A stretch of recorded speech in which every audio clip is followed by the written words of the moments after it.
अस्सलाम वालेकुम जी। Profitable trading के लिए कौन सा टाइम फ्रेम सबसे बेस्ट है? इस चीज को लेके अक्सर औकात ट्रेडर हजरात परेशान रहते हैं। M1 में ट्रेडिंग करनी चाहिए, M15 में देखना चाहिए मार्केट को, या H4 में ट्रेडिंग करनी चाहिए।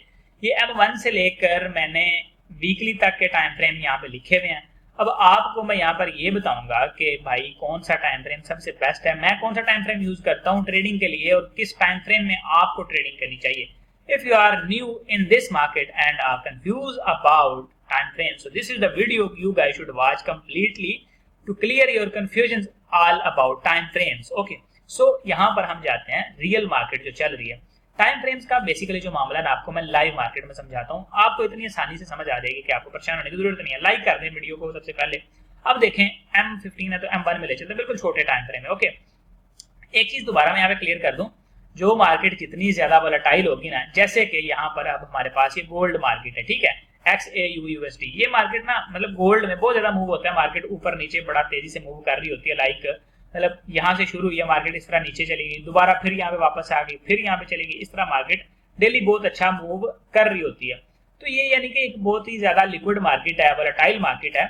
तो इसके अंदर आपको छोटा टाइम फ्रेम भी अगर आप यूज करेंगे ना, लाइक ये M1 यूज कर रहे हैं आप, यहाँ पर M1, M3, M15 तक भी आप यूज करें तो ये सबसे बेस्ट है।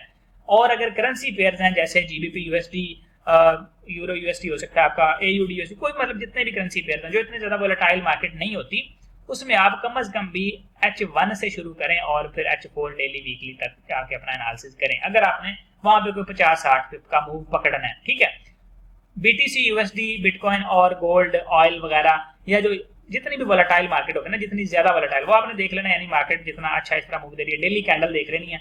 अगर तो वो 250-300 पिप की बन रही है, 100 पिप से ज्यादा की बन रही है डेली कैंडल, तो आपने उसको कंसिडर करना है, उस टाइम फ्रेम को आप छोटा कर सकते हैं। उस मार्केट के अंदर M1, M3, M5, M15 के अंदर ट्रेड कर सकते हैं। अब इसको करते हैं क्लियर। ये चीज तो मैंने आपको बता दी कि जो मार्केट जितनी ज्यादा वोलेटाइल होगी उसमें आप छोटा टाइम फ्रेम यूज कर सकते हैं। अब चलते हैं रियल मार्केट में और ये समझते हैं कि छोटे और बड़े टाइम फ्रेम में बेसिकली सबसे बड़ा जो फर्क है, जो आपको ट्रेडिंग में इंपैक्ट डालेगा, वो क्या है।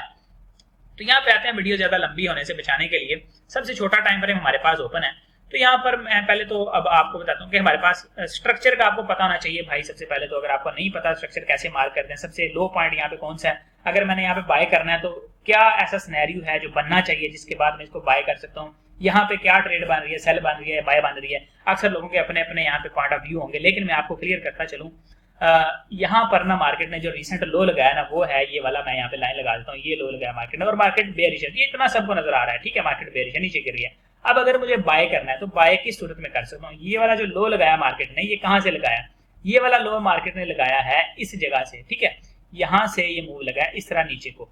अब इस सूरत में कि मुझे यहाँ पे बाय ढूंढनी है, तो इस पॉइंट से जहां से ये जो सप्लाई है, कम से कम इससे तो मार्केट ऊपर जाए ना। अगर मैं यहाँ से बाय ढूंढ रहा हूँ तो मार्केट को इस लेवल से तो ऊपर जाना चाहिए, जो ये वाला लेवल है। ठीक है, इस लेवल से तो मैं यहाँ पे क्या एक्सपेक्ट करूंगा, मैं यहाँ पर ये एक्सपेक्ट करूंगा कि मार्केट जो है, मैं यहाँ पर भी एक लाइन लगा देता हूँ जहां से ये रिसेंट लो लगा हुआ है और एक जोन मार्क कर लेता हूँ। यहाँ पे ये जो एक नो सप्लाई कैंडल है ना, ये एक मेरे पास जोन है पूरा यहाँ पे। ठीक है, ये रेजिस्टेंस का जोन है। अब टाइम फ्रेम्स अगर छोटे होंगे या बड़े होंगे, उनमें फर्क कैसे आएगा ये हम समझ रहे हैं बेसिकली। तो ये स्ट्रक्चर मार्क करना तो जरूरी होता है, लाजम मलजूम है भाई, इसके बगैर ट्रेडिंग नामुमकिन है। ठीक है, अब यहाँ पर अगर आपको स्ट्रक्चर के बारे में नहीं पता और जानना चाहते हैं तो जरा कमेंट सेक्शन में कोई अच्छा सा कमेंट करिएगा, शेयर मोर नॉलेज लिख दीजिएगा, तो मैं इंशाल्लाह आपके लिए मजीद वीडियोस बनाऊंगा स्ट्रक्चर के रिलेटेड। तो यहाँ पर हम क्या करते हैं, देखें यहाँ पर हम एक्सपेक्ट करेंगे कि मार्केट जाए, यहाँ से अगर बाय करना है हमने, मार्केट इस तरह ऊपर आए और इसको ब्रेक करे, ये वाली जो कैंडल है ना, ये नो सप्लाई कैंडल, इससे ऊपर जाए मार्केट, इस जगह तक कम से कम जाए, क्लोज करे कैंडल को, वीक नहीं लगनी चाहिए, क्लोजिंग दे, फिर मार्केट दोबारा आए, इस एरिया को टेस्ट करे। ठीक है, यहां से हम बाय करें और फिर हमारा टारगेट नेक्स्ट कौन सा होगा, टारगेट हमारे पास फर्स्ट जो है वो हमारे पास ये वाला होगा। मैं यहाँ पे लाइन लगा देता हूँ, ये टारगेट हमारे पास फर्स्ट होगा। ठीक है, उसके बाद नेक्स्ट टारगेट हमारे पास ये वाला ऑर्डर ब्लॉक एरियाज है, क्योंकि यहाँ पे ये इंड्यूसमेंट है ना, तो यहाँ पर हम 2322 तक का एरिया, और बाय हम कहां से करेंगे, मैं आपको ये पूरा यहाँ पे PNL लगा के दिखा देता हूँ।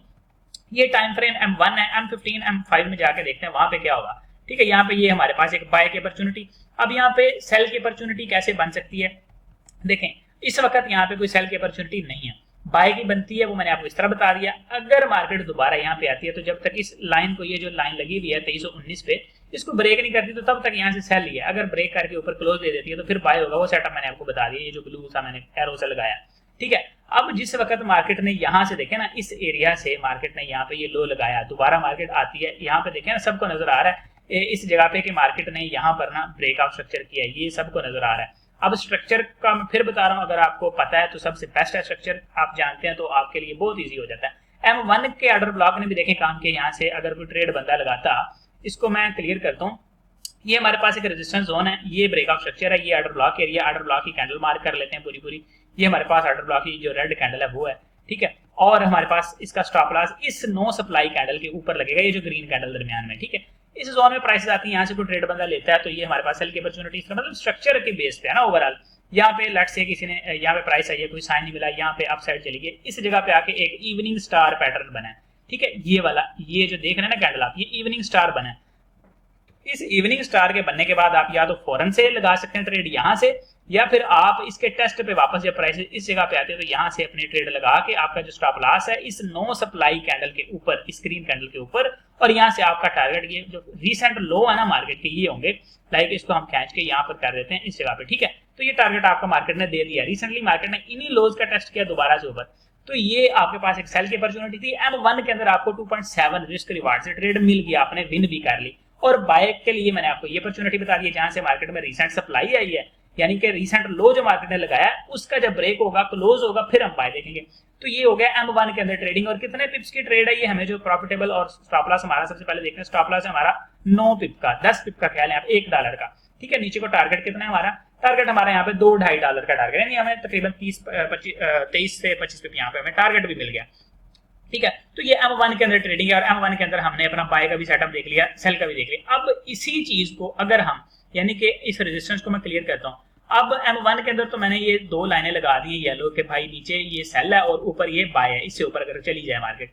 अब अगर हम M1 से शिफ्ट करते हैं, बेसिकली M1 का और M5 का या टाइम फ्रेम्स का डिफरेंस देख रहे हैं हम, M5 में जाते हैं तो M5 में यहाँ पे क्या मिलता है, इस लाइन को भी हम क्लियर करते हैं। तो हमने वहां पे प्रॉफिट का टारगेट लगाया था ना, तो यहाँ पे देखिए मार्केट एक बेस बनाती हुई नजर आ रही है, ये एक इस तरह से, और बाय की हमें यहाँ पे लग रही है कि बाय हो सकती है मार्केट।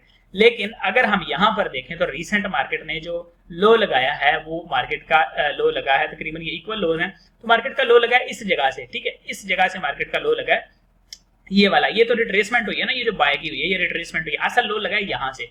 तो मैं यहाँ पर पकड़ के एक लगाता हूँ लाइन, ठीक है, इस जगह पे एक मैं लाइन लगा देता हूँ, इस जगह पे, इस वीक के ऊपर। अब M5 में अगर मुझे बाय देखना है ना, ये यहाँ से मार्केट चाहे इस तरह उठे, सीधी इस जगह मतलब सीधी उठे, ऐसे चली जाए, मुझे कोई फर्क नहीं पड़ता। मैं अगर बाय करूंगा तो मैं इस सूरत में करूंगा कि मार्केट यहाँ पे आए, क्लोज दे इस जगह से ऊपर, इस तरह दोबारा रीटेस्ट करे इस तरह, और फिर मैं बाय देखूं इन एरियाज, ताकि ये जो एरिया है फर्स्ट ये वाले जो हाईज हैं, ठीक है, M5 के अंदर ये प्रोसेस मेरे पास बन रहा है। अब M15 के अंदर भी इसी तरह होगा। M15 के अंदर हमें कुछ और यहाँ पे सिनेरियो देखने को मिल जाएगा। M15 में भी तकरीबन सेम ही है। M15 में ये वाली जो लाइन है जस्ट ये वाली आ जाएगी इस जगह पे, क्योंकि रिसेंट हमारे पास जो लो लगा वो इसी एरिया से लगा ना। अगर मैं आपको दिखाता चलूं तो यहाँ से हमारे पास एक ये लो लगा, इस तरह से ये लो लगा, और ये प्राइसेस ने दोबारा रिट्रेसमेंट की, और यहाँ से प्राइसेस दोबारा एक न्यू जो है लो लगाती हैं। तो इस लाइन को हम ये वाली जो लगाई हुई है पकड़ के इस जगह पर भी कर सकते हैं कि प्राइसेस यहाँ से आए, इधर क्लोज दें, और यहाँ से दोबारा इस तरह रीटेस्ट पे बाय, ठीक है। ये तरीका कार होता है ट्रेडिंग का। टाइम फ्रेम्स का बेसिकली कोई ज्यादा मामला नहीं है। जितने छोटे टाइम फ्रेम में आप देख रहे होंगे उतना आपका छोटा टारगेट और उतना छोटा आपका स्टॉप लॉस, टीपी वगैरह सारा कुछ होगा। अब यहाँ पर एक तो सबसे इंपॉर्टेंट बात है कि आपने अगर M1 में ट्रेड करनी है ना, तो उसको आपने अलाइन करना है आपने अपने ट्रेंड के साथ, जो आपका M30 में M15 में ट्रेंड चल रहा है कि बुलिश है या बेरिश है, ठीक है।